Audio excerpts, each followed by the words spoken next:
Buongiorno a tutti, sono Alessandro Caputo, Project Manager del progetto ASAP per Gruppo R, una società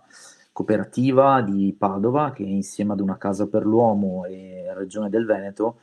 ha contribuito alla scrittura e alla realizzazione di questo progetto. Per introdurre la seconda sessione, a parte la seconda sessione pubblica di questo webinar, vorrei velocemente condividere con voi le ragioni che hanno portato a realizzare questa serie di eventi di formazione online e di coinvolgimento ehm, e anche insomma le innovazioni che in un certo senso da un punto di vista dell'approccio il progetto ASAP mira a realizzare. Il tema che caratterizzerà gli interventi della dottoressa Laura Celso e della dottoressa Elena Gaiotto successivamente al mio è quello della collaborazione di rete. E questo è un concetto, come dire, molto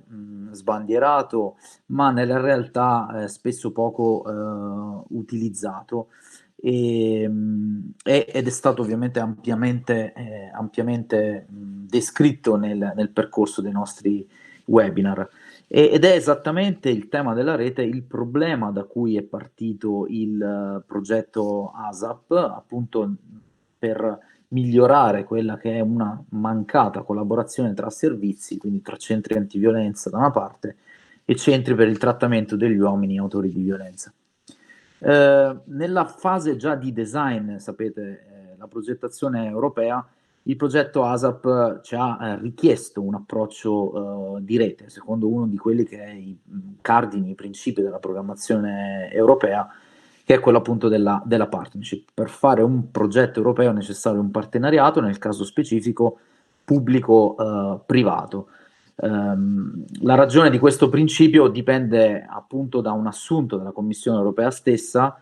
che ritiene gli approcci multi-stakeholder e gli approcci, diciamo, dal basso funzionali ad accrescere l'efficacia degli interventi che la Commissione finanzia, a responsabilizzare gli attori. Ricordo che ciascun attore della rete ASAP ha un cofinanziamento del 20% e,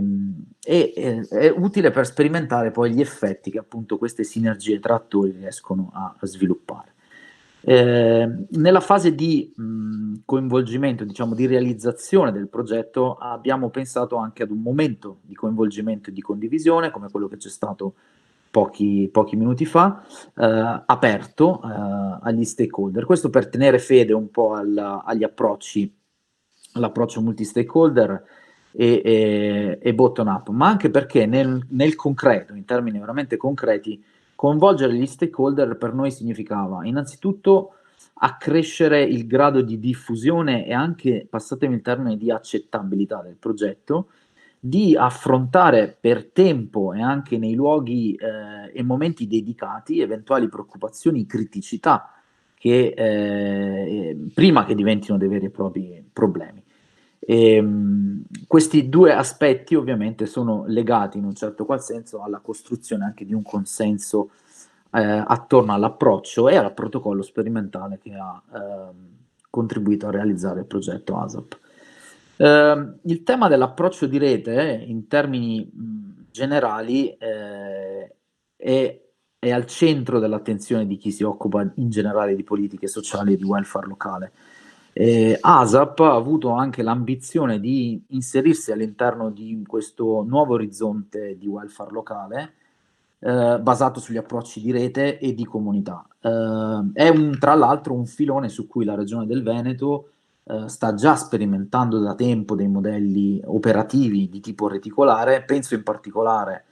agli strumenti come le alleanze per la famiglia o i piani di intervento in materia di politiche giovanili. Tutti strumenti che per poter funzionare e produrre, e qui introduco un'altra parola chiave del progetto e delle politiche di questo tipo, per produrre impatto e cambiamento mobilitano partenariati pubblico-privati. Quindi ASAP ha in comune con queste politiche questo aspetto innovativo che è anche la valutazione di impatto. Il programma europeo Rights Equality and Citizenship Program, che finanzia sostanzialmente il progetto ASAP,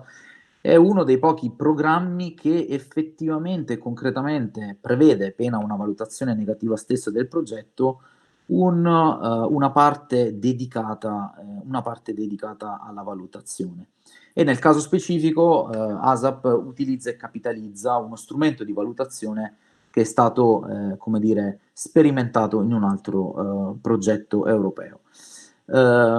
Quindi per avviarmi verso le conclusioni e dare spazio ai successivi relatori, come dire, un obiettivo che ASAP si è proposto è stato quello di creare una sorta di quello che noi chiamiamo collective impact, quindi un impatto comune. Questo coinvolgere altri stakeholder al di fuori del partenariato formale, secondo noi contribuisce a realizzare questo impatto sociale significativo. Questa giornata e queste giornate che hanno preceduto poi la conclusione, diciamo, di questo ciclo di formazione e di disseminazione vuole proprio provare a costruire una sorta di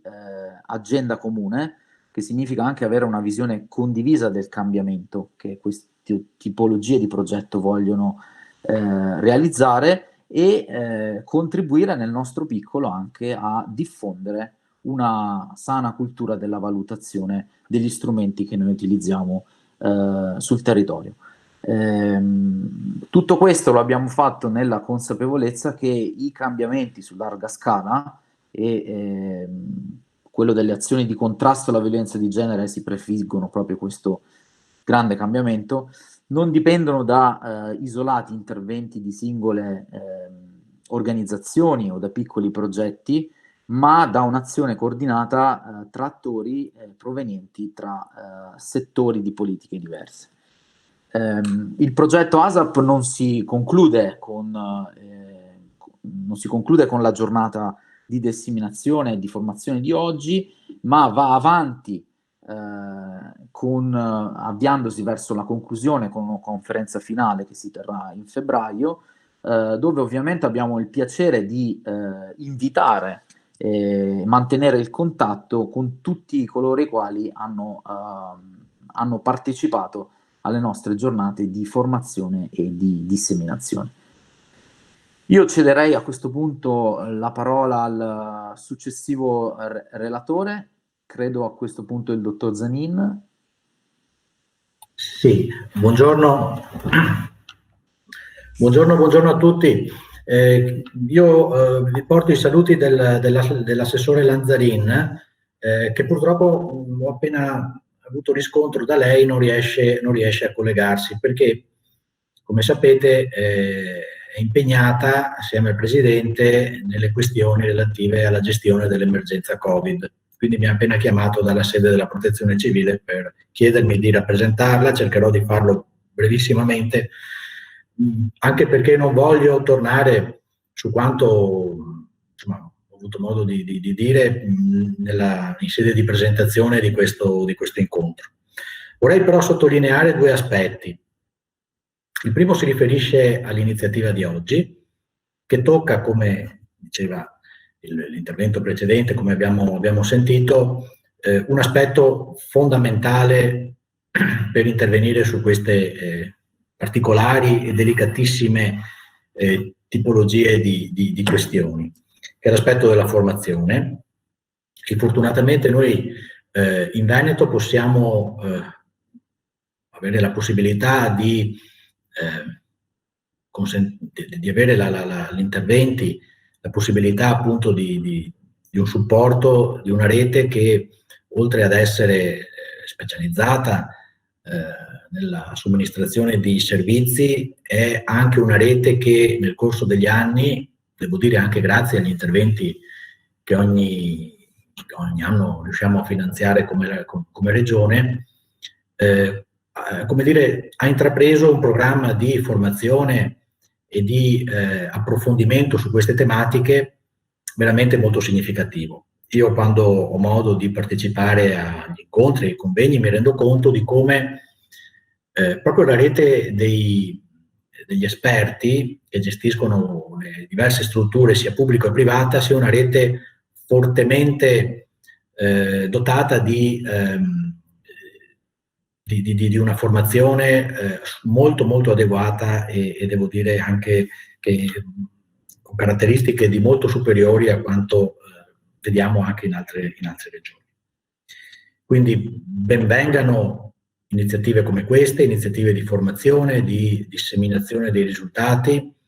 fanno bene a tutti, fanno bene alla rete nella sua complessità. Mi auguro anche che queste esperienze possano continuare anche al di fuori del progetto europeo ASAP. Io credo che nell'ambito delle iniziative che ogni anno finanziamo, sicuramente anche grazie all'utilizzo degli strumenti informatici si possa pensare a potenziare queste attività di approfondimento scientifico, di approfondimento culturale, coinvolgendo tutti i soggetti interessati. Secondo punto, che rimarco anche in questo caso, è legato a questo concetto di rete. Noi da qualche tempo stiamo portando avanti questi protocolli di rete, dicevo l'altra volta, l'ultimo è stato sottoscritto dal Comune di Venezia e da una serie veramente consistente di partner, che è un'esperienza che vorrebbe proprio intervenire per sopperire questa necessità che ha la rete antiviolenza di coordinarsi con le iniziative del territorio. Gli aspetti sono tantissimi, naturalmente uno di quelli centrali, ne cito due anzi, è la connessione tra l'attività dei centri e le categorie economiche, i soggetti produttivi, perché ci si pone il problema essenziale di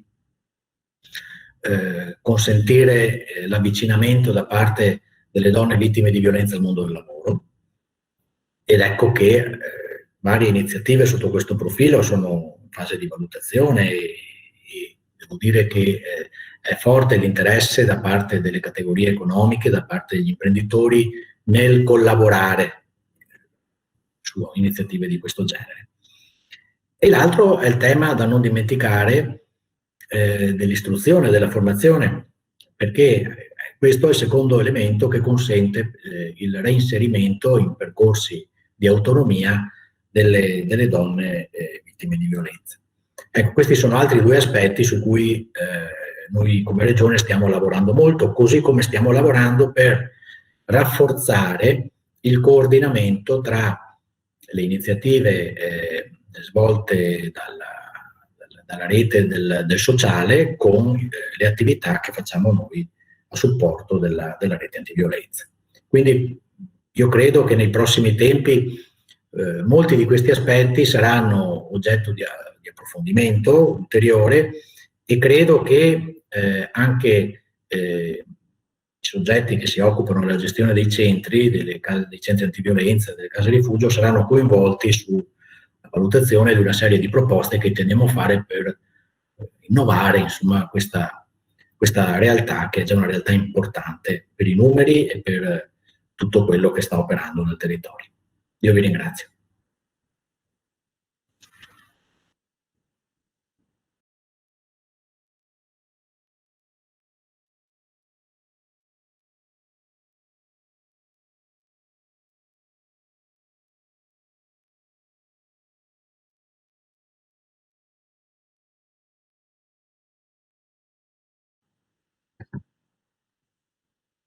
Alessandro, sei live.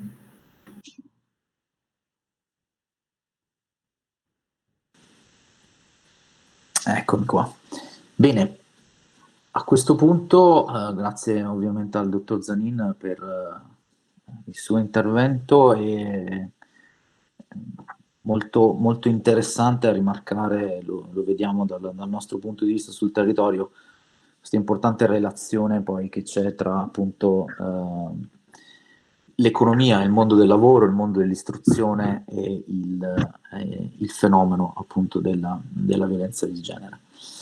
A questo punto io passerei la parola ai relatori che appunto illustreranno le linee guida. credo che inizierà Elena. Perfetto. A te, Elena, la parola. Grazie Alessandro. Buongiorno a tutti e tutte, io sono Elena Gaiotto, sono la project manager del progetto ASAP per la cooperativa Una Casa per l'Uomo. Sono qui oggi a presentarvi quello che è l'ultimo prodotto del progetto ASAP, che sono infatti le linee guida. Le linee guida sono il risultato finale di un lavoro che è durato quasi 2 anni e che è partito con una ricerca sulla legislazione vigente e sui modelli attuali di collaborazione. Dai risultati di questa prima fase di ricerca è stato prodotto il protocollo sperimentale ASAP, che è stato successivamente testato sul campo nel 2019 dai nostri centri.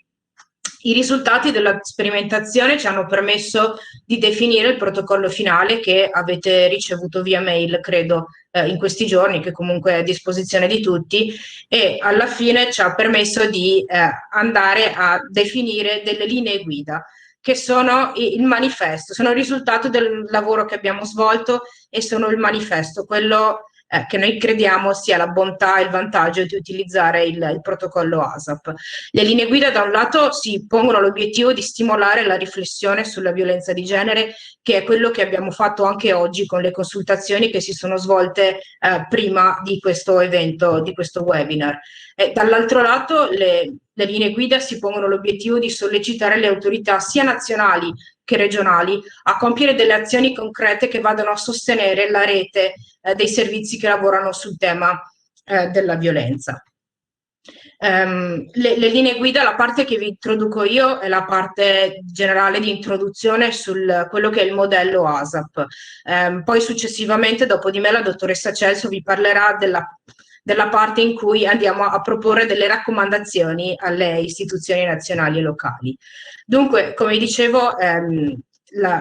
l'inizio, il punto di partenza delle linee guida di tutto il lavoro che abbiamo fatto con ASAP è stata un'analisi molto estensiva del quadro legislativo, che non sto qui ad entrare nel dettaglio perché la dottoressa Celso ne ha già parlato in modo molto esaustivo nei precedenti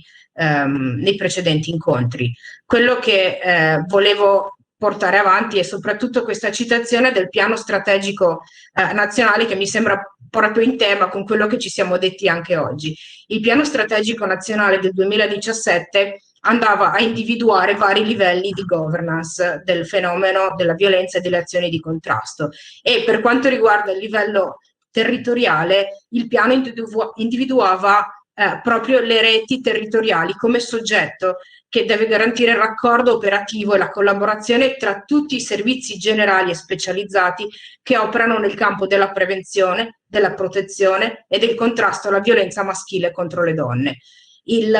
Proprio il piano strategico poi va a citare tutti i soggetti che sono coinvolti, che sono parte di questa rete antiviolenza, e sono i centri antiviolenza, le case rifugio, i servizi sociali e sanitari territoriali, le forze dell'ordine, la magistratura, presidi ospedalieri, altri soggetti istituzionali e soggetti qualificati del terzo settore e i servizi per il lavoro. Come vedete sono tutti temi che sono tutti servizi che sono presenti oggi, che abbiamo invitato a condividere con noi quello che è il progetto ASAP, e che ha citato anche per esempio il dottor Zani nella parte dei servizi per il lavoro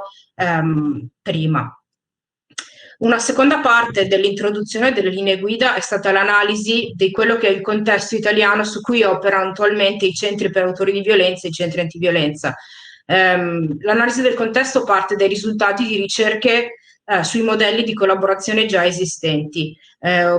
di cui una parte di questa ricerca è stata condotta proprio all'interno del progetto ASAP. Le ricerche hanno dato tutte come risultato il fatto che non esistono attualmente in Italia, non esistevano al momento che abbiamo realizzato la ricerca, dei modelli di collaborazione efficaci, e che la collaborazione risulta sempre difficoltosa quando esistente. Un secondo documento di cui poi vi parlerà in dettaglio la dottoressa Celso è il rapporto Grevio del 2020. Grevio è un gruppo europeo di esperti che si occupa annualmente di valutare l'applicazione della Convenzione di Istanbul nei vari paesi europei. E nel primo rapporto che questo Grevio, questo ente ha emesso nel 2020 per l'Italia, cito testualmente, Grevio esorta le autorità italiane a sviluppare ulteriori soluzioni che offrano una risposta coordinata multi-agenzia contro ogni forma di violenza contro le donne. Quindi vediamo che sia dall'analisi della legislazione, del contesto legislativo, che di queste esortazioni e delle ricerche, la necessità di collaborazione e di rete emerge forte in tutti gli aspetti che noi siamo andati ad analizzare. Quindi, come abbiamo detto, le linee guida hanno come scopo principale quello di promuovere delle pratiche concrete di collaborazione, in primo luogo tra i servizi che si occupano degli autori di violenza e i centri antiviolenza, ma in secondo luogo anche con tutti gli altri servizi che all'interno di un bacino più ampio si occupano delle vittime di violenza subita o assistita, quindi donne, bambini e bambini. E questo comprende tutti i servizi che siamo andati a elencare prima e che sono coinvolti, che abbiamo cercato di coinvolgere anche oggi. Il secondo scopo, come abbiamo detto, è quello di incoraggiare le istituzioni, sia nazionali che regionali, ad adottare dei dispositivi che garantiscano la collaborazione tra i servizi per vittime e per autori e tutti gli altri servizi. Tutte le pratiche, i protocolli di collaborazione che che il modello ASAP va a individuare si basano su 3 punti focali, che sono in primo luogo una definizione condivisa di violenza, come sancita da Istanbul, per tutti i soggetti coinvolti nella rete. Il secondo punto focale è la certezza che l'obiettivo primario imprescindibile è la protezione delle vittime. E il terzo invece è la consapevolezza che un fenomeno complesso come la violenza di genere deve avere un approccio multidisciplinare e multiagenzia. Per quanto riguarda il focus sulla violenza delle vittime, sulla sicurezza delle vittime, che è un capitolo proprio particolare che si trova all'interno delle linee guida ASAP, noi ci siamo detti che l'obiettivo principale del modello che andiamo a proporre è proprio questo, la sicurezza delle vittime di violenza, sia donne che minori. E una delle principali criticità che è emersa nella fase di ricerca che abbiamo rilevato è che nel lavoro di tutela della sicurezza della vittima, proprio la mancanza di linee guida e di protocolli costituisce una criticità. Quindi su questo si inserisce proprio il modello ASAP, i vantaggi del protocollo, che porta da un lato una maggiore sicurezza per la vittima, grazie al monitoraggio congiunto della situazione e all'analisi accurata e condivisa che viene fatta tramite la valutazione del rischio. Da un lato l'utilizzo del protocollo ASAP ha dimostrato anche che permette di avere una maggiore efficacia ed efficienza nell'intervento sull'autore di violenza. Questo grazie alle informazioni che vengono acquisite negli incontri di rete sul percorso che sta facendo proprio la vittima di violenza. La collaborazione tra i diversi servizi si basa sul concetto di una risposta comunitaria integrata che tiene conto del rapporto che c'è tra le vittime, gli autori e il loro ambiente sociale più ampio, e quindi la metodologia di lavoro si basa sulla collaborazione tra tutti i soggetti coinvolti nel lavoro di prevenzione e contrasto alla violenza. Il protocollo operativo che abbiamo preparato, che abbiamo testato durante il progetto ASAP, è uno strumento che aiuta ad attuare una collaborazione sistemica, in primo luogo tra i centri antiviolenza e i centri per il trattamento degli uomini autori di violenza, ma in secondo luogo è auspicabile che si estenda questa collaborazione anche a tutti gli altri soggetti che si occupano di questi casi e di questo fenomeno, come i servizi di tutela minori, i servizi sociali e le forze dell'ordine. Una delle criticità, una delle questioni che abbiamo riscontrato sia durante la stesura del protocollo che durante l'applicazione e poi in seguito anche quando abbiamo cominciato a diffondere il prodotto è stata la questione della privacy. Ci tengo a precisare che sia nel protocollo ASAP che nelle linee guida è esplicitamente previsto che lo scambio di informazioni tra soggetti diversi, tra enti diversi, possa avvenire solo se è stato espressamente previsto nelle liberatorie autorizzazioni all'uso dei dati firmate dall'autore di violenza e dalla vittima, così come previsto dal GDPR e da tutta la normativa vigente in materia di privacy. Cosa prevede il protocollo? Come ci siamo detti nelle puntate precedenti e come forse avete letto dal protocollo che vi abbiamo inviato, il protocollo prevede che per ogni coppia di autore e vittima di violenza vengano fatti degli incontri tra tutti i soggetti, tutti i servizi che sono coinvolti nella gestione di quel caso. Quindi in una prima fase è prevista un'equipe di tutti i servizi e gli enti coinvolti, da equipe riunite. Questo serve per favorire la conoscenza reciproca e aiuta a stabilire un rapporto di fiducia tra i vari servizi. Successivamente gli incontri verranno svolti periodicamente, circa ogni 4 mesi, dai referenti di ogni servizio coinvolto, cioè preferibilmente gli operatori che si occupano del percorso di ciascuno dei due soggetti, quindi della coppia. Il protocollo definisce per ognuno di questi incontri degli argomenti su cui si confronteranno gli operatori, che sono innanzitutto una valutazione del rischio condivisa che viene effettuata tramite una specifica checklist che è stata predisposta nell'ambito del progetto ASAP. La checklist viene compilata separatamente da ciascuno degli operatori, dei referenti coinvolti, e viene poi confrontata durante gli incontri previsti dal protocollo. Un secondo elemento di confronto è la rilevazione delle recidive, cioè di tutti quegli episodi che vengono riferiti rispettivamente dalla vittima e dall'autore e che sono registrati anche questi in un documento ad hoc predisposto che è legato al protocollo. Il terzo elemento di valutazione è il cambiamento, e questo avviene tramite un questionario che si chiama questionario impact, che è sottoposto periodicamente sia alla vittima che all'autore di violenza e che permette la misurazione del cambiamento e dell'efficacia del percorso. L'ultimo elemento di valutazione sono tutti quegli elementi qualitativi che danno, cioè, la percezione di pericolosità della situazione, che va al di là di tutti gli elementi che sono oggettivamente misurabili. Tutti questi documenti sono strumenti che sono parte integrante del protocollo ASAP. Perché noi portiamo avanti il modello ASAP? Durante la sperimentazione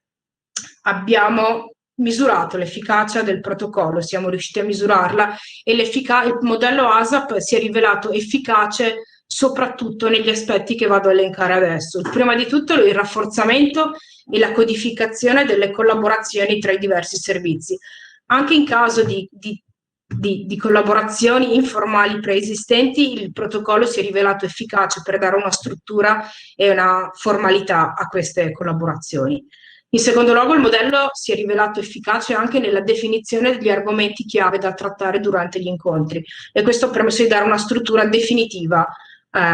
e stabile e certa agli incontri che vengono effettuati tra i soggetti coinvolti nella rete. In terzo luogo, il modello ASAP si è rivelato efficace nella standardizzazione dell'uso degli strumenti previsti dal protocollo, quindi, come abbiamo visto, la checklist per la valutazione del rischio, la misurazione delle recidive e il cambiamento. E questi strumenti, che sono parte integrante del protocollo ASAP, si sono dimostrati strumenti utili a una valutazione oggettiva del rischio e del cambiamento. Questi sono i motivi perché abbiamo elencato poi nelle linee guida che ci portano a promuovere il modello ASAP come un modello efficace e positivo nella collaborazione e nell'instaurazione di procedure di collaborazione tra vari soggetti coinvolti nella rete. Io vi ringrazio, lascio ora la parola alla dottoressa Laura Celso, che vi parlerà invece della seconda parte delle linee guida, quella che riguarda le raccomandazioni e suggerimenti, tra virgolette, che noi diamo alle istituzioni nazionali e regionali per l'adozione di pratiche che favoriscano la collaborazione. Ringrazio la dottoressa Gaiotto. Buongiorno a tutti e bentornati e bentornate. Sono Laura Celso, psicologa di gruppo R, e negli incontri precedenti appunto vi ho parlato un po' di alcuni aspetti relativi a questo percorso del progetto ASAP, appunto. Continuo la presentazione della dottoressa Gaiotto andando a fare un affondo appunto su quali sono state le nostre proposte, quindi le linee guida che abbiamo formulato al termine della fase operativa del progetto ASAP sul tema della collaborazione di rete, la cui importanza è stata sottolineata in maniera efficace dai relatori e le relatrici che mi hanno preceduto.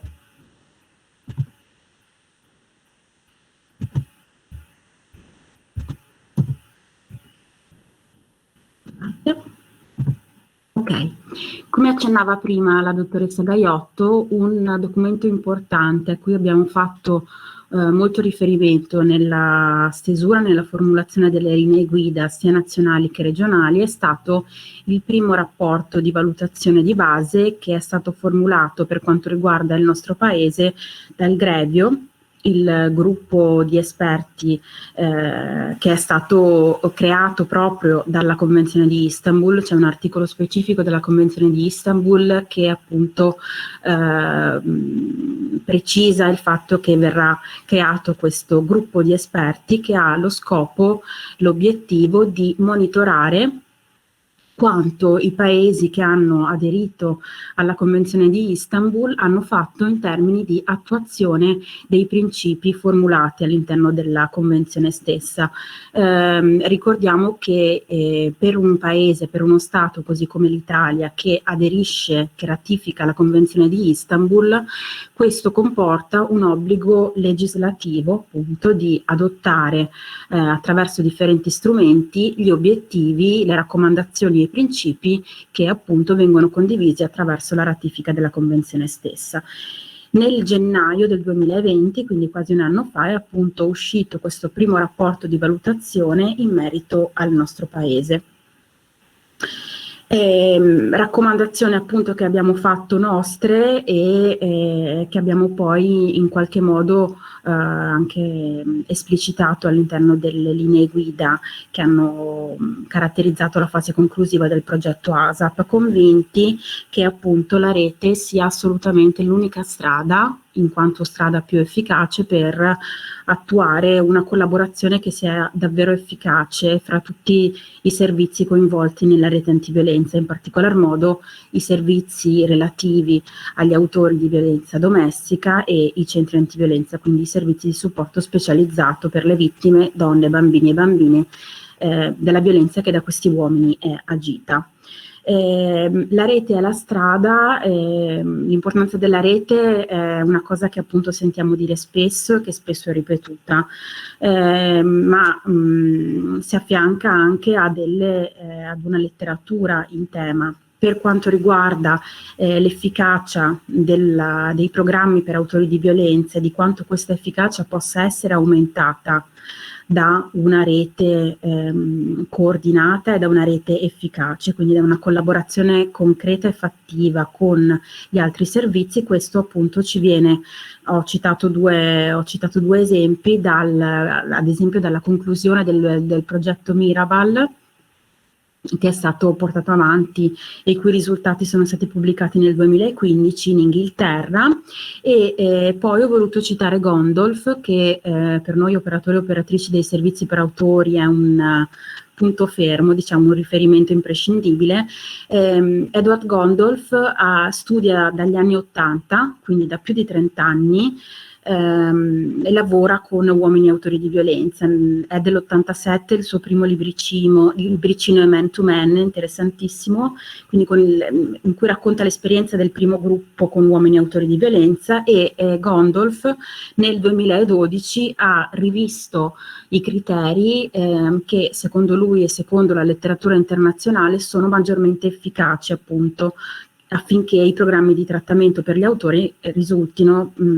appunto efficaci, scusate la ripetizione, per quanto riguarda insomma l'interruzione dei comportamenti violenti. In questa revisione del 2012 Gondolf, dopo 30 anni appunto di lavoro, ritiene che la rete sia davvero un punto fondamentale, e quindi anche sulla scorta di questo siamo sempre più convinti che la collaborazione sia assolutamente imprescindibile. Il rapporto di valutazione Grevio, che vi invito, se avete voglia, a leggere con la traduzione a cura delle pari opportunità, quindi sul sito appunto questo link è visionabile, apre dicendo che, pur riconoscendo i progressi compiuti nella promozione dell'uguaglianza di genere e dei diritti delle donne, il rapporto evidenzia che la causa dell'uguaglianza di genere sta incontrando in Italia delle resistenze. Ho voluto portare delle citazioni letterali da questo rapporto, proprio per capire anche quali sono le parole e i termini, il linguaggio utilizzato e quanto questo poi abbia una ricaduta sui problemi che affrontiamo e sul modo in cui li affrontiamo. Il Grevio ritiene che l'assenza di una comunicazione e di un coordinamento interistituzionale sistematici continui a rappresentare un problema. Pertanto, il rapporto considera prioritario che le autorità elaborino altre soluzioni idonee ad offrire una risposta coordinata e multiagenzia alla violenza,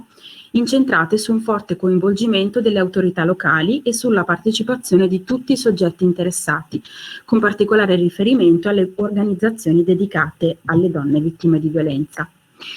Il Grevio all'interno del rapporto individua delle criticità e, in base alle criticità riscontrate, formula quelle che sono delle indicazioni e anche individua delle priorità che a suo avviso il governo italiano sul quale il governo italiano dovrebbe concentrarsi, appunto, affinché ci sia una piena attuazione dei principi contenuti nella Convenzione di Istanbul. In questo senso, appunto, ancora una volta troviamo che il Grevio sollecita le autorità italiane affinché offrano una risposta coordinata e multiagenzia a tutte le forme di violenza e ne favoriscano l'attuazione sviluppando adeguate linee guida e formando il personale interessato. Il Grevio poi individua come priorità il fatto che si debba migliorare il coordinamento tra governo nazionale e governo regionale e locale nell'attuazione delle politiche volte a prevenire e combattere la violenza contro le donne e rafforzare la cooperazione con le autorità regionali o locali nell'ambito della strutturazione dell'organismo di coordinamento. Precisa poi che tali sforzi dovrebbero essere sostenuti dallo stanziamento di adeguate risorse finanziarie e dalla promozione delle migliori pratiche. Quindi qui ritorna sia l'importanza di una sostenibilità a lungo termine da un punto di vista finanziario, ma anche la condivisione e la promozione di buone pratiche e buone prassi. Il rapporto poi suggerisce di garantire con urgenza una maggiore sensibilizzazione fra le figure professionali in merito agli effetti nocivi subiti dai bambini testimoni di violenze domestiche e di garantire a tali bambini l'accesso ad adeguati servizi di sostegno. Il Grevio esprime poi la propria preoccupazione verso la tendenza del sistema in vigore di esporre alla vittimizzazione secondaria le madri che, denunciando la violenza, tentano di proteggere i propri bambini. Quindi spesso poi questo è il mese in cui si parla, ci sono più occasioni rivolte al tema della violenza contro le donne e anche degli effetti sui bambini. Vediamo che c'è un chiaro richiamo all'Italia in merito alla necessità di una maggiore sensibilizzazione sugli effetti della violenza assistita e anche sul tema della vittimizzazione secondaria, la quale è prevenibile soprattutto e in primis attraverso un'adeguata formazione di tutti gli operatori della rete sul fenomeno della violenza di genere. Per quanto riguarda poi un tema a noi molto caro, centrale all'interno del protocollo sperimentale, quindi la valutazione e la gestione del rischio, il Grevio, quindi l'Europa, ritiene che le procedure di valutazione e gestione del rischio non siano applicate in modo sistematico da tutti gli enti istituzionali in tutte le fasi dei procedimenti. E il Grevio quindi a questo riguardo sollecita le autorità italiane affinché elaborino ulteriormente le procedure di valutazione e gestione del rischio e ne garantiscano la diffusione nell'ambito di tutti gli enti istituzionali. Quindi c'è un chiaro invito, una sollecitazione chiara da parte del Grevio affinché tutti gli attori della rete antiviolenza si dotino di strumenti di valutazione, non solo, ma anche di gestione del rischio. È quindi fondamentale che si garantisca che la valutazione del rischio sia ripetuta in tutte le fasi del procedimento, in particolare alla scadenza delle misure cautelari, e che le procedure di valutazione e gestione del rischio rappresentino l'elemento cardine di una risposta multi-agency e coordinata. Per quanto riguarda invece la tematica dei programmi per autori di violenza, c'è una sezione molto specifica delle raccomandazioni del Grevio su questo. Che cosa ci dice il Grevio? Il Grevio dice che i programmi per autori di violenza, e noi lo sappiamo molto bene, non possono funzionare senza l'appoggio di servizi specializzati per le vittime, conformemente a quanto previsto dalle migliori pratiche riconosciute.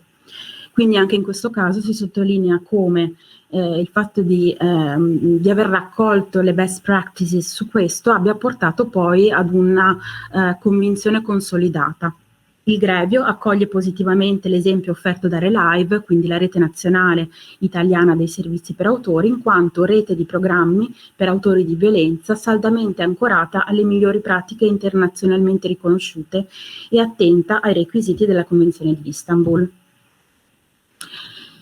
Secondo il Grevio, un modo per far sì che i programmi per autori fungano davvero da strumento di prevenzione sarebbe quello di formare i vari eventi coinvolti sulle finalità e le modalità di segnalazione degli autori, ma anche su come identificare gli autori di violenza e distinguere i casi di violenza dai casi di mero conflitto. Come vedremo poi, come abbiamo visto anche le altre volte, è un tema molto caro alla Convenzione di Istanbul, la necessità di distinguere violenza da conflitto. E auspica poi il Grevio, le autorità italiane, affinché appunto ci siano degli standard minimi chiari, riconosciuti, e a questi standard minimi chiari devono uniformarsi tutti gli enti che svolgono programmi per gli autori di violenza. Inoltre è necessario che ci sia una valutazione di tali programmi per determinare il loro impatto e quindi la loro efficacia sia a breve che a lungo termine.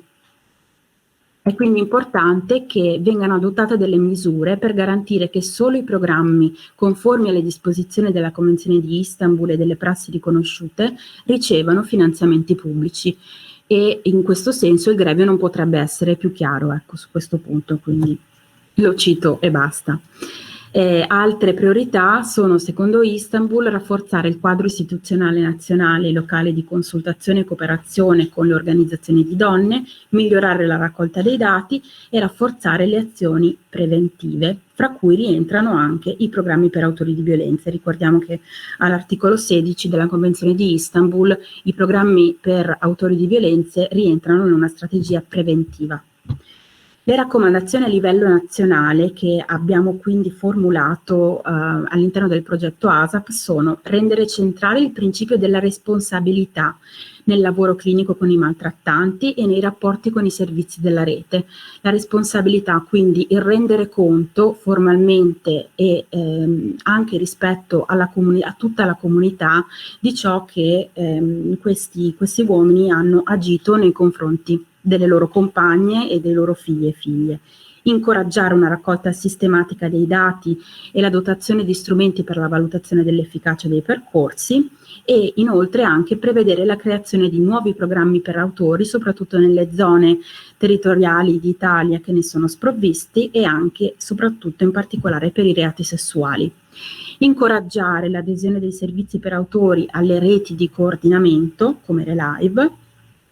Inserire all'interno del prossimo piano nazionale antiviolenza, ricordiamo che l'attuale piano scadrà appunto con il termine del 2020, inserire all'interno del prossimo una specifica sezione relativa alla collaborazione fra CAV e servizi per autori, e ribadire l'importanza dei servizi per autori in ottica appunto preventiva, come detto poco fa. Inoltre fare un continuo ed esplicito richiamo al fenomeno della violenza assistita, Qui ho riportato un disegno di una poetessa indiana molto giovane e molto brava, che è Rupi Kaur, sul tema del fenomeno della violenza assistita. All'interno delle linee guida noi raccomandiamo anche che ci sia una sostenibilità economica a medio-lungo termine che sia precedente rispetto alla previsione e l'attuazione di nuove azioni. E questo viene anche sottolineato dal Grevio. È importante anche studiare, quindi riflettere, confrontarsi sulla possibile introduzione dell'obbligatorietà dei percorsi per autori, come succede da tempo in molte parti d'Europa. Per quanto riguarda invece le raccomandazioni a livello regionale, a cui noi soprattutto teniamo, precisando come premessa che la Regione Veneto riconosce il primato storico, teorico, esperienziale e metodologico dei centri antiviolenza e il fatto che si impegna ad adeguarsi, così come ha già fatto con la legge regionale del 2013, modificata poi con la legge 22 del 2018, a ciò che costituisce un riferimento internazionale in materia di prevenzione e contrasto alla violenza di genere, quindi poi di portare quelli che sono i riferimenti internazionali europei all'interno della realtà locale della regione.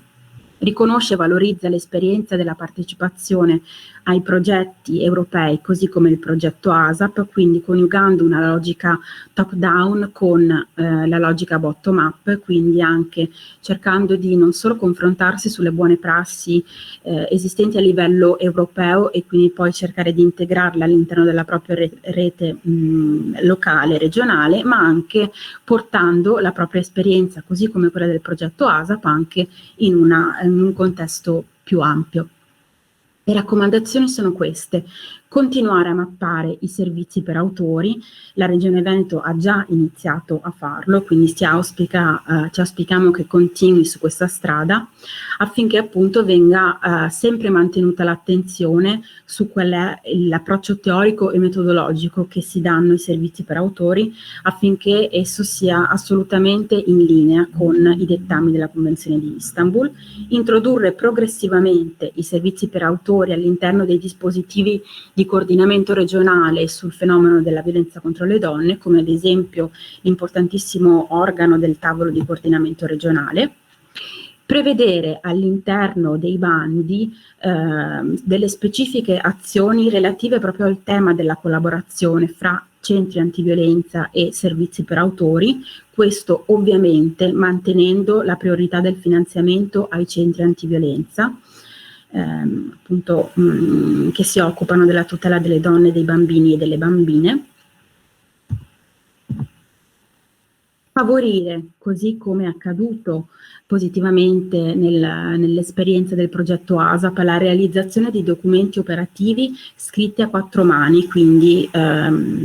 operativamente condivisi sia dai servizi per autori che dai centri antiviolenza, con delle indicazioni che siano specifiche e puntuali, ad esempio su relativamente a quali temi e relativamente a quali informazioni attuare la condivisione tra appunto 2 percorsi, diciamo, paralleli all'interno di una stessa coppia, in cui la donna è seguita dal CAV e l'uomo invece dal centro per uomini maltrattanti. Un'altra raccomandazione è incoraggiare la progettazione comune di programmi di sensibilizzazione nelle scuole di ogni ordine e grado, quindi fino alla realtà universitaria, e anche la realizzazione di campagne di sensibilizzazione coordinate in tutte le fasi, quindi dalla progettazione fino alla loro realizzazione, quindi con la presenza concreta di operatrici e operatori dei CAV e dei servizi per autori. Inoltre, prevedere non solo una valutazione, ma anche una gestione del rischio condivisa fra gli attori della rete. Come dicevamo prima, una valutazione e gestione del rischio è efficace soltanto se essa è attuata con degli strumenti validati o comunque delle checklist condivise che si rifanno a degli strumenti validati, e anche e soprattutto una rivalutazione nel corso del tempo, del rischio, di quanto questo rischio possa alzarsi o diminuire oppure modificarsi con alcuni fattori intervenienti e dinamici nel corso del tempo. Promuovere l'attenzione ad una rilevazione precoce e sistematica da parte di tutti gli operatori della rete degli indicatori di situazioni di violenza. Infine, nelle linee guida noi ci auspichiamo che a livello nazionale e regionale si continui a ribadire con fermezza l'imprescindibilità di distinguere il conflitto dalla violenza e il divieto di applicare metodi alternativi di risoluzione dei conflitti, come ad esempio la mediazione familiare, nelle situazioni in cui venga anche solo sospettata una situazione di violenza domestica, e questo è esplicitato chiaramente e ripetuto più volte dalla Convenzione di Istanbul, in maniera specifica all'articolo 48, quindi questo anche per evitare la vittimizzazione secondaria di cui parlava prima il rapporto Grevio. Come conclusione, il fare rete richiede fatica, tempo, messa in discussione e ascolto autentico, quindi non è una cosa facile, è una cosa complessa e che richiede appunto molto tempo, le energie e la volontà di tutti, ma è il solo modo efficace, secondo noi, per contrastare la violenza, perché significa capovolgerne la logica, quindi dove la violenza mira a dividere, parcellizzare e isolare la donna, così per riuscire a combatterla, secondo noi è importante fare rete proprio per al netto e al pari delle differenze che ognuno di noi ha e che possono diventare assolutamente anche ricchezza, il fatto di partire da un obiettivo comune e ricordarci di questo obiettivo comune all'interno di tutti gli step di confronto è il solo modo efficace per contrastare in maniera efficace la violenza. Grazie a tutti e tutte e ripasso la parola, penso, ad Alessandro.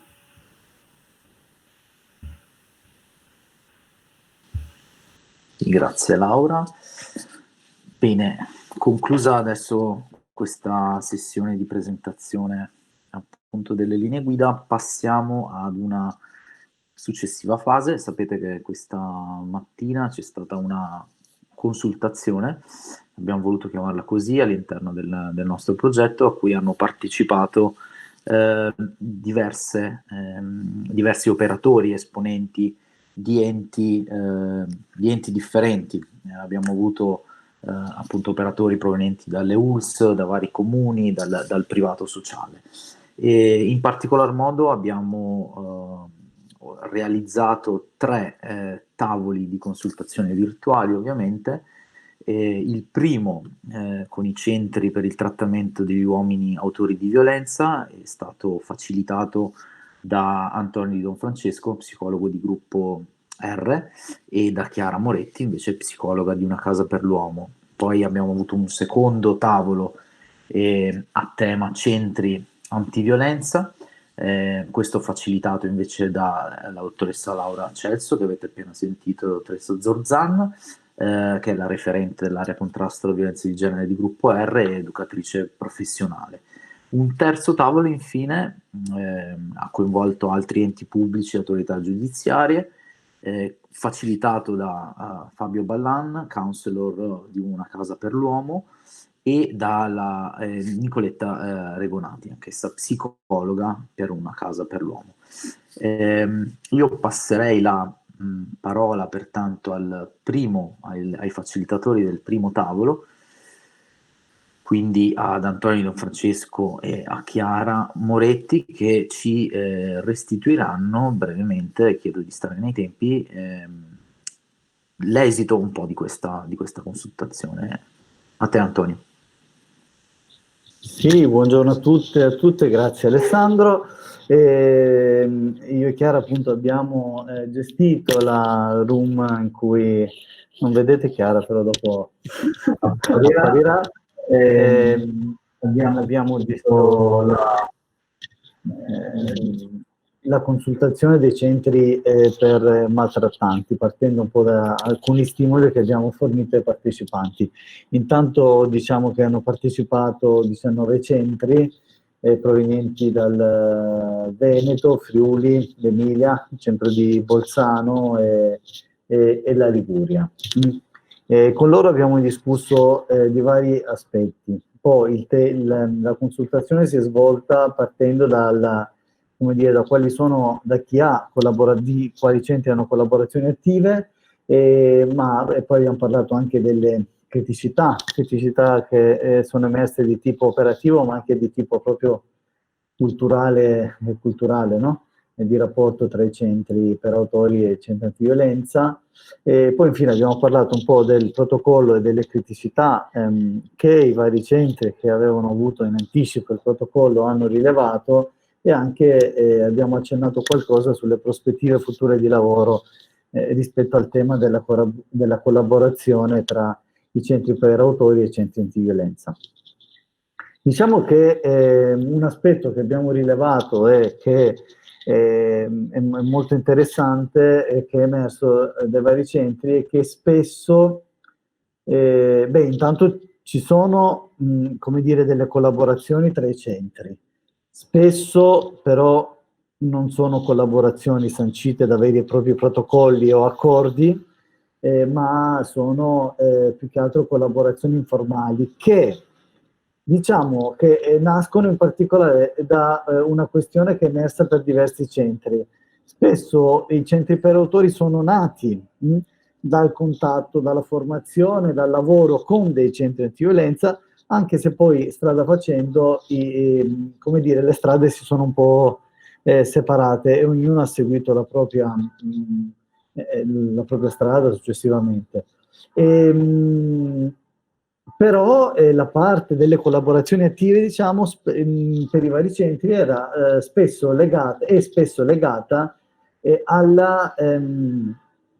al discorso della sensibilizzazione, quindi del lavoro sui territori, ma nel senso della sensibilizzazione, e molto meno, come dire, la collaborazione esiste e viene portata avanti proprio dal punto di vista invece del lavoro congiunto con l'autore e la vittima. Quindi questo è un primo aspetto molto importante che è venuto fuori. Perché poi questo lavoro congiunto tra l'autore e la vittima non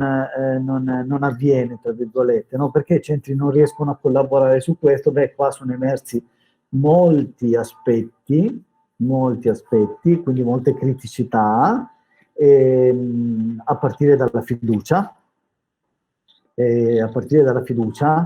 non solo come conoscenza, quindi l'importanza della fiducia, l'importanza del conoscersi tra i centri, il conoscere le metodologie, ma la fiducia anche poi rispetto al, come dire, ad avere delle narrazioni comuni della violenza, a condividere delle narrazioni comuni della violenza, così come una fiducia un po' legata alle informazioni scambiate, a dei dubbi rispetto all'utilizzo delle informazioni che gli operatori dei centri per autori e centri vittime si possono scambiare. E poi è emerso anche la conoscenza delle metodologie dei centri per autori. Spesso non c'è una buona conoscenza delle metodologie di lavoro, quindi anche questo non favorisce la collaborazione. Poi ci sono anche altre criticità legate all'aumento all'idea che la collaborazione possa aumentare il rischio anche per la vittima. E poi ci sono tutta una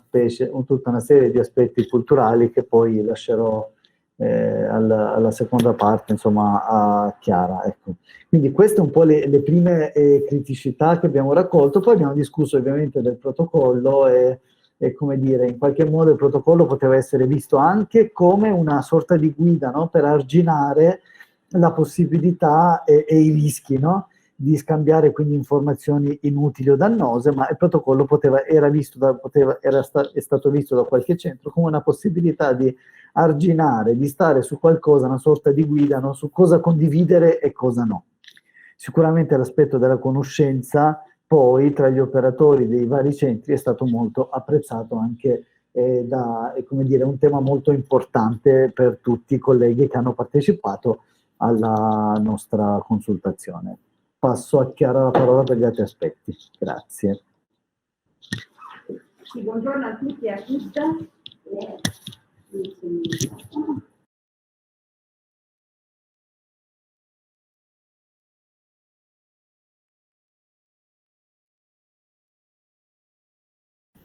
Era al microfono chiuso.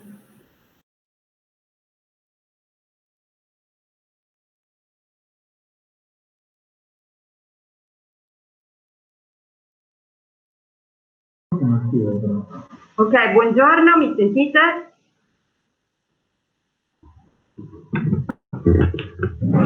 Oltre agli elementi di criticità, dicevo, che Antonio Di Don Francesco ha già sottolineato, sono stati dai centri interpellati nella nostra consultazione, sono stati proposti, evidenziati alcuni elementi che a loro avviso potevano non dico risolvere, ma attenuare queste criticità di cui si è detto. Intanto l'idea che condividere uno strumento e quindi legare la collaborazione a uno strumento pratico come il protocollo operativo che descrive una prassi di intervento possa essere uno strumento efficace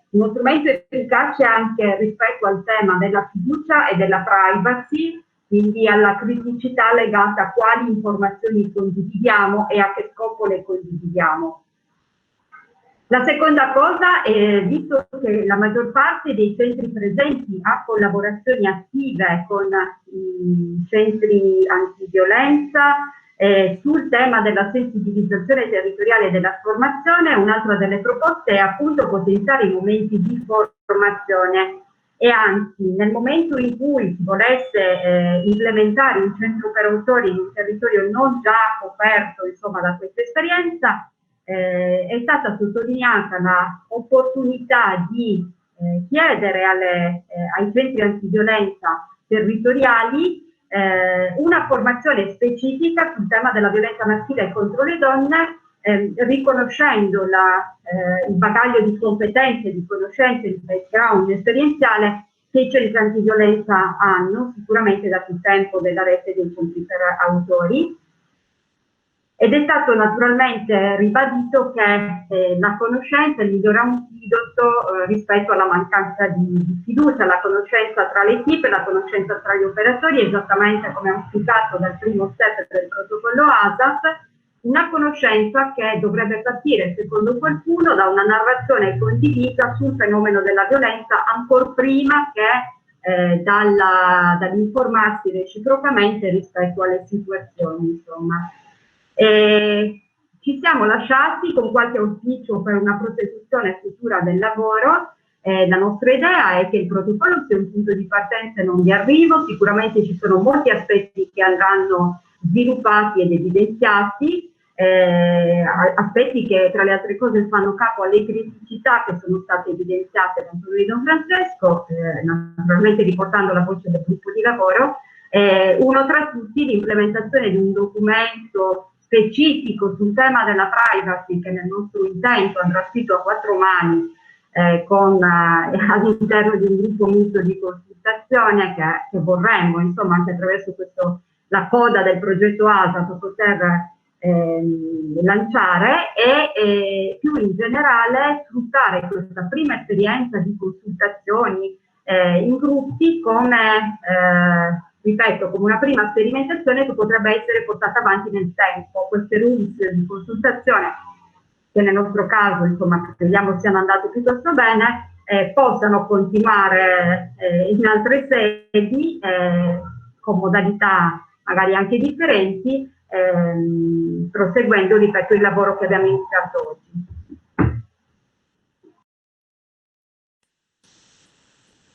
Bene, grazie Antonio, grazie Chiara. Adesso passerei la parola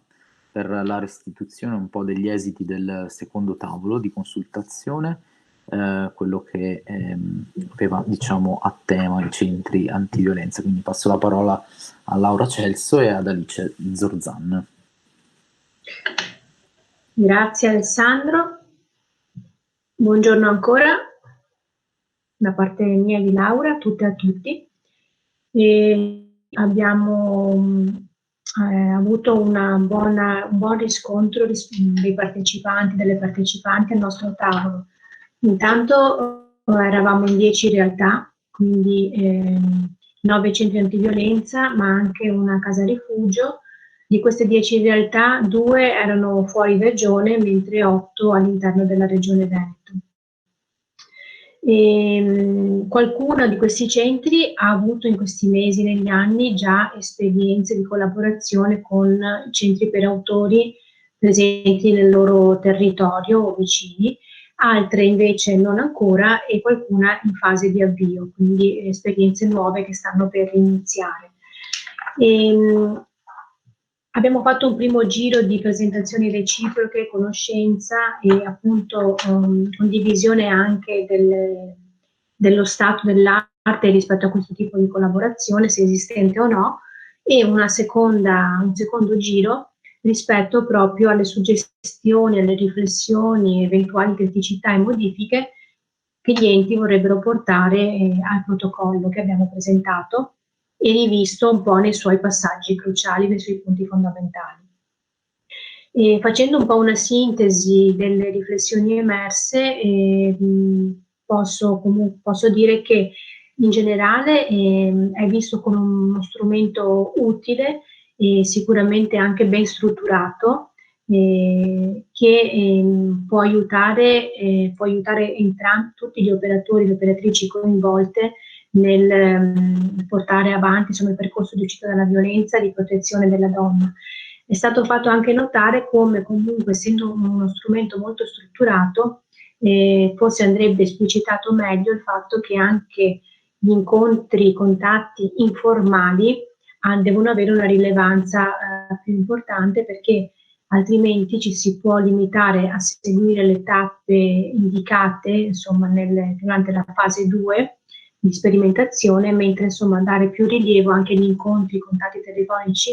informali più frequenti nel corso del percorso. Scusate la ripetizione. Una criticità che è emersa riguarda invece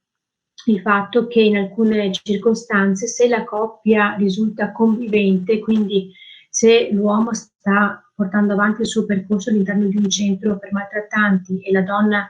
in un centro antiviolenza, ma i due continuano a convivere, questo potrebbe essere un fattore di rischio e di criticità per eventuale triangolazione, ma anche probabilmente acutizzazione di alcuni fenomeni di violenza o di maltrattamento. Ma l'aspetto positivo che comunque è stato riportato è che proprio il fatto di collaborare tra centro antiviolenza e centro per autori invece, se da una parte può alzare il rischio, dall'altra aiuta a dare un rimando coerente, uguale all'uomo e alla donna, proprio perché c'è un'interlocuzione, un dialogo tra gli operatori del centro per autori e il centro antiviolenza. Quindi in un caso che è stato appunto portato, si è visto come in realtà quello che era nato come criticità e poteva poi diventare problema è stato invece arginato proprio grazie al dialogo tra i due centri. Un aspetto importante che comunque è emerso è quello della tutela minori, nel senso che è stato un po' evidenziato come nel protocollo non sia data una grande parte alla protezione dei minori, e quindi è auspicabile un coinvolgimento più elevato dei servizi rivolti proprio alla tutela dei minori, ad equipe specialistiche che possono essere coinvolte maggiormente in questi percorsi per aiutare i bambini e le bambine che sono loro malgrado dentro questi episodi. È stato fatto un appunto anche rispetto all'importanza di lavorare in rete e di ampliare la conoscenza tra tutti i centri, sia antiviolenza sia i centri per autori, a livello regionale, e su questo la presenza della regione nella figura della Palma Ricci all'interno del nostro tavolo c'è stato appunto un ribadire da parte della regione la volontà di fare questo e quindi di procedere sempre con un lavoro di dialogo tra tutti i centri e gli attori coinvolti, di confronto e di condivisione continuo di buone prassi e di conoscenza reciproca. Un altro aspetto che è stato rilevato è quello del monitoraggio, quindi è stato sottolineato come sia fondamentale avere un monitoraggio costante dei percorsi, e quello che invece è emerso come anche buona prassi extraterritoriale è stata la presenza del Centro Antiviolenza di Trieste, GOAP, dove nella loro esperienza abbiamo capito, ci hanno insomma raccontato la loro esperienza, che nel 2019 ha portato ad un protocollo operativo in questo momento proprio a livello territoriale di coinvolgimento del centro antiviolenza ma anche dell'associazione Interpares, dove mettono appunto nero su bianco alcuni punti di collaborazione molto stringenti e veramente direi anche innovativi rispetto al fatto che gli uomini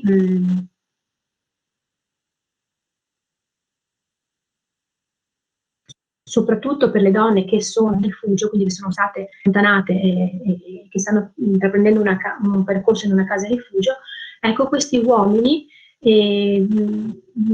sono invitati a partecipare, a firmare questo protocollo in cui loro stessi acconsentono di frequentare non solo il gruppo Interpares,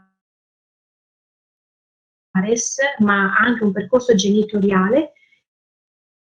che li aiuti e li formi e protette con i bambini. Quindi un lavoro con il maltrattante che va oltre la partecipazione al gruppo psicoeducativo o agli incontri individuali, ma che sia proprio a 360 gradi rispetto alla sua funzione anche di padre, oltre che di compagno. A Trieste l'esperienza è naturalmente ha anni di storia, sono 20 anni di collaborazione che anche a livello informale sta portando molti buoni frutti, e la stessa associazione Interpares è nata proprio dal centro antiviolenza, quindi come ha detto anche prima la collega Chiara e il collega Antonio, molte realtà hanno proprio visto la nascita del centro per uomini in relazione ad un lavoro già precedente rispetto all'aiuto e alla protezione delle donne. Ecco, questa realtà di Trieste è stata utile nel confronto, perché appunto sappiamo molto bene come un po' gli interventi a contrasto della violenza di genere siano un po' a macchia di leopardo nel nostro territorio, in generale un po' a tutta Italia, quindi un'esperienza anche extraregionale così strutturata e efficace, perché alla fine hanno dal 2019, quindi non hanno seguito una quindicina di casi con buoni risultati, e ci aiuta anche a capire, ad ampliare le nostre riflessioni rispetto a cosa possiamo ancora fare su questo tema e a come poter collaborare sempre più in rete con un modello integrato di intervento. Mi pare basta. Se Laura vuole aggiungere qualcosa che magari ho perso per strada, altrimenti alcuni aspetti erano comunque stati già detti prima dai colleghi della prima tavola. Assolutamente esaustivo il tuo riassunto, Alice, grazie. Bene, allora, conclusa anche la presentazione del secondo tavolo, grazie Alice. Io darei la parola a Fabio Pallano e Nicoletta Regonati per riferirci invece dell'esito della consultazione invece del terzo tavolo, dove invece erano presenti autorità, diciamo, giudiziarie e autorità comunali o statali. A voi la parola. Ok, comincio io. Ben ritrovati, ben ritrovate. Il nostro gruppo era un gruppo come dire, multirappresentativo di varie realtà, comuni, consultori, servizi di esecuzione penale esterna, servizi per le tossicodipendenze e anche il pronto soccorso, per un totale di eravamo in 24 persone. È stato importante e utile, come previsto dal protocollo, allargare queste consultazioni a tutti i servizi del territorio che possono integrare in qualche modo il lavoro dei centri antiviolenza e di centri per uomini. All'inizio del nostro incontro, della nostra consultazione, abbiamo ritenuto opportuno mostrare anche un grafico rappresentativo degli invii da parte dei diversi servizi degli uomini al nostro servizio, perché ci sembrava importante riflettere anche con loro sulle difficoltà in questo senso, perché se non c'è invio non c'è poi possibilità di consultazione e lavoro insieme su questi percorsi. E quindi la prima parte è stata un po' proprio dedicata a queste riflessioni, soprattutto laddove gli invii erano molto scarsi o inesistenti, e è stato anche necessario rispiegare alcuni aspetti del protocollo, proprio perché molte delle persone non erano presenti ai precedenti incontri, e quindi ci è stato richiesto una breve spiegazione di nuovo del protocollo e dei suoi strumenti. Queste realtà provenivano prevalentemente dal Veneto, in grande maggioranza dalle province di Padova, con qualche rappresentatività del Friuli Venezia Giulia. Lascio la parola a Fabio per adesso la riflessione invece sulle possibilità di collaborazione. Sì, come diceva adesso Nicoletta, la discussione è partita dall'analisi della problematicità degli invii, e si era visto come la fatica maggiore la si vedeva nel riuscire a motivare l'uomo alla partecipazione di questi percorsi. Si è vista allora la necessità, si è condivisa appunto la necessità di formare gli operatori dei vari servizi al primo contatto, cioè aiutarli appunto a suscitare, a far emergere un grado di motivazione sufficiente affinché gli uomini possano poi intraprendere questo percorso di trattamento. Questo ovviamente non è necessario dove la partecipazione ai percorsi di trattamento per uomini maltrattanti veda una certa, sia obbligatorio per legge, insomma. Un altro aspetto che è emerso dalla discussione è stato quello di creare la necessità, appunto, è stato definito quasi indispensabile che ci sia questo lavoro in rete, perché se vi è un invio è appunto indispensabile che poi ci sia anche un incontro, occasione di incontro per avere un feedback di quello che è il percorso dei soggetti tra i vari servizi. È auspicabile quindi questo lavoro in rete anche proprio per costruire insieme un significato preciso di linguaggio, e quindi anche di elaborare delle linee operative specifiche per ogni servizio, ma che tengano bene in considerazione quello che è la motivazione principale di questi incontri del protocollo, appunto, che è quella della messa in sicurezza della vittima e dei minori. Il clima era piuttosto disteso, è stato un bel lavoro, un bello scambio tra i vari servizi, e speriamo sia solamente la prima tappa di altri incontri, insomma, ecco. Non so, Nicoletta, se mi sono perso qualcosa nella sintesi, però mi sembrava appunto che la discussione vertesse appunto su queste tre tematiche: la necessità di formare la motivazione, di vedere indispensabile questo lavoro in rete, e appunto la necessità di costruire questo linguaggio comune per elaborare poi dei percorsi operativi specifici per ogni ambito di servizio. Sì, aggiungo solo che non sono emerse, non so se perché non ci sono o perché non sono state verbalizzate, delle criticità rispetto a questa possibilità di collaborazione. È stata da chi è intervenuto, insomma, auspicata e ritenuta importante. Quindi ci siamo lasciati con così un po' anche l'idea che questo avverrà in futuro.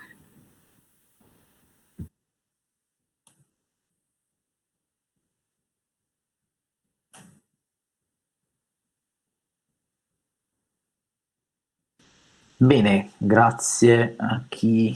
è intervenuto e grazie di questa minuziosa restituzione degli esiti dei tavoli. I numeri della partecipazione sono assolutamente confortanti, insomma, il che significa che l'argomento, oltre a essere di particolare attualità, però c'è, come dire, riprendo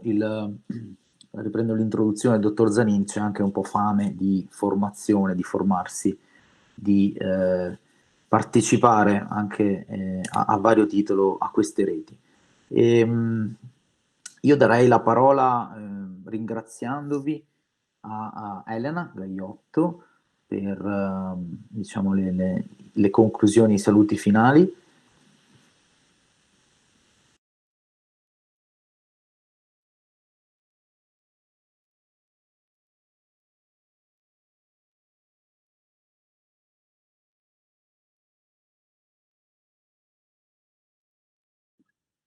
Ecco, volevo prendere solo la parola alla fine per ringraziare tutti quanti, tutti quelli che hanno partecipato non solo alla giornata di oggi, ma anche alle 2 giornate che si sono svolte in ottobre. Questi 3 webinar sono stati un momento impegnativo e denso comunque di informazioni e di spunti operativi. Ci auguriamo, come ha detto anche Fabio prima, che questa non sia la conclusione del progetto ASAP, ma sia il punto di partenza per costruire effettivamente la rete di cui tanto abbiamo parlato durante la giornata. Ringrazio tutti i colleghi delle cooperative Una Casa per l'Uomo e del gruppo R che hanno lavorato durante il progetto e che vi hanno presentato in queste 3 giornate quello che è stato il lavoro fatto. Ringrazio anche la Regione Veneto e soprattutto l'unità operativa Cooperazione Internazionale diretta dal dottor Zanin e le dottoresse Palmarici e Valeria Motterle che hanno lavorato e lavorano tuttora con noi nel progetto ASAP e che ci hanno dato un grande contributo. Vi invitiamo tutti a partecipare alla conferenza finale del progetto che si svolgerà in febbraio e che sarà una conferenza a livello europeo, coinvolgerà sia i partner di progetto che altre realtà ed enti che a livello europeo si occupano di questi argomenti. Se voleste rivedere gli interventi di queste giornate, trovate i video di tutte e 3 le giornate sulla pagina YouTube, sul canale YouTube della Regione Veneto e nei prossimi giorni invieremo a tutti gli attestati di partecipazione. Vi ringrazio ancora e vi saluto e vi auguro buon lavoro.